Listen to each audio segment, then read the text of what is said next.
हाय, अब इस लेक्चर में हम सीखेंगे कि आखिर कोड विजेट अपने वर्डप्रेस वेब पेज पे हम कैसे रख सकते हैं और किस तरह से कोड दिखा सकते हैं। जैसे मैंने अभी एक डमी कोड लिखवाया है चैट जीपीटी से और इस तरह का कोड ब्लॉक मुझे यहाँ पे दिख रहा है, काफी सही लग रहा है। इस तरह का कोड ब्लॉक हम अपने वर्डप्रेस वेबसाइट में भी यूज कर सकते हैं। तो हम चलते हैं अपने होम पेज पे और मैं चाहता हूँ ये वाला जो एरिया है ना, इसको मैं 50-50% में डिवाइड कर दूं और राइट हैंड साइड पे मैं एक कोड विजेट यूज करके आपको दिखाऊं।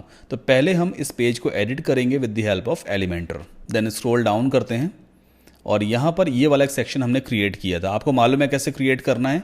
अभी फिलहाल एक काम करते हैं, हम थर्ड वाले कॉलम को यहाँ से डिलीट कर देते हैं। ठीक है, इसे भी मैं यहाँ से डिलीट कर देता हूँ। ये वाला जो कंटेनर है वो 50-50% में डिवाइड हो चुका है। तो इसमें एक काम करते हैं, एक नया कंटेनर और ऐड करते हैं और इसके अंदर हम ले लेंगे कोड विजेट। तो यहाँ पे आप टाइप करोगे CODE, तो आपके सामने ये आ जाएगा कोड हाईलाइट नाम का एक विजेट या एलिमेंट। इसे आप ड्रॉप कर दो यहाँ पे। अब कोड मैंने यहाँ से कॉपी कर लेना है, सो मैंने सिंपली यहाँ से इसको कॉपी कर लिया। वापस आते हैं और देखो यहाँ पे दिया हुआ है कोड वाला एक बॉक्स। इसके अंदर से एग्जिस्टिंग कोड को रिमूव करोगे और आप ऐसे इसको पुट कर दो, तो एक तरह का कोड विजेट आपको यहाँ पर दिखाई देगा। ठीक है, अब चूंकि इस कंटेनर की विड्थ कम है इसलिए जो कोड है वो सही तरीके से दिख नहीं रहा, तो हम एक काम कर सकते हैं, इस वाले कंटेनर को डिलीट कर देते हैं। अब कोड प्रॉपर तरीके से विजिबल हो गया। थोड़ा एडिटिंग करके और देख लेते हैं क्या कुछ हम इसमें कर सकते हैं। जैसे लाइन नंबर है, यहां पे अगर हम नंबर्स दिखाना चाहते हो हर एक लाइन में, तो आप सिंपली इसको इनेबल रखोगे।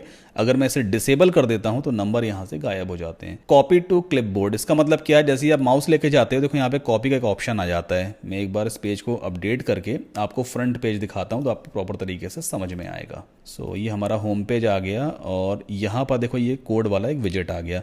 कॉपी करेंगे तो ये जो कोड है ना वो कॉपी होगा क्लिपबोर्ड में। अब हम इसे कहीं पर भी पेस्ट कर सकते हैं। कुछ और भी सेटिंग्स देखो दी हुई हैं, जैसे यहाँ पे वर्ड रैप दिया है। अगर आप इसे इनेबल करोगे तो अगर इसमें मान लो कोई टेक्स्ट वगैरह आपने लिख रखा है तो वर्ड रैपिंग वगैरह हो जाती है। थीम यहाँ पे सॉलिड है, आप चाहो तो डार्क रख सकते हो, इस तरह की थीम हो सकती है। ओकेडिया करके आप रख सकते हो, कोड में ये ज्यादा अच्छी लगती है। काफी सारी और भी थीम्स है, सोलराइज करके है ये, टुमारो वाली थीम ये हो जाती है एंड ट्विलाइट वाली थीम ये है। तो फिलहाल मुझे टुमारो वाली ना कुछ ज्यादा सही लग रही है ना। बाकी हाइट आप यहाँ से इसके हिसाब से कंट्रोल कर सकते हो, कितनी हाइट आपको दिखानी है।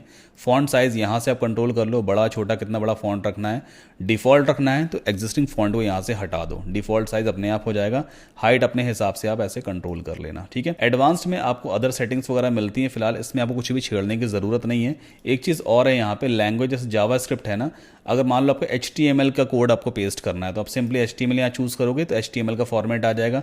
इसी तरह से यहाँ पे अगर टाइप स्क्रिप्ट चूज करें तो टाइप स्क्रिप्ट में किस तरह दिखना चाहिए वो यहाँ पे आ जाएगा। मतलब डिस्प्ले बेसिकली कैसा होगा, CSS का फॉर्मेट इस तरह का होता है। तो यहाँ से ना देखो आप different type of language choose करके उसी के हिसाब से आप कोड दिखा सकते हो। पाइथन है क्या, ये रहा पाइथन। तो चूंकि पाइथन का ही ये कोड था तो पाइथन के हिसाब से ये डिस्प्ले होता है। अब अपडेट करते हैं पेज को और अपने इस पेज को रिफ्रेश करके देख लेते हैं। ये देखो हमारा कोड आ गया।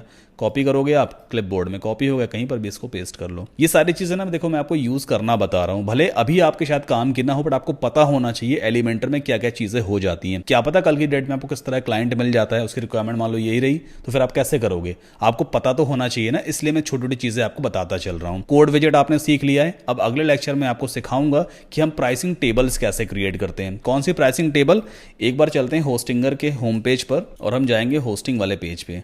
यहाँ पे ये आप देख रहे हो, ये प्राइसिंग टेबल कहलाती है ना। यहाँ पे प्लान का नाम दिया होता है, एक टैगलाइन दी होती है, प्राइस दिया होता है और उस प्राइस में क्या क्या फीचर्स मिलने वाले हैं वो सारे फीचर्स यहाँ पे दिए होते हैं। तो आप इस तरह की प्राइसिंग टेबल्स कैसे क्रिएट करोगे ये हम अगले लेक्चर में सीखने वाले हैं। तो नेक्स्ट लेक्चर में let's create a pricing table.